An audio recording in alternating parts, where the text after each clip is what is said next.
నేను వైఎస్ఆర్సీపీ నుంచి గీతా యాదవ్ వైఎస్ఆర్సీపీ నుంచి గీతా యాదవ్ వైఎస్ఆర్సీపీ గురించి మీరు మాట్లాడుతూ ఉంటారు. అది చాలా తప్పు. ఎప్పటి నుంచో వస్తా ఉంది.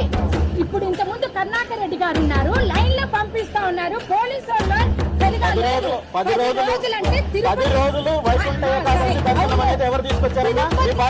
మా పార్టీ తీసుకొని వచ్చినా మా పార్టీ గురించి అయితే చాలా మంది ఏమన్నా చనిపోయినారా? లేదు కదా, మా పార్టీ వాళ్ళు చనిపోలేదు.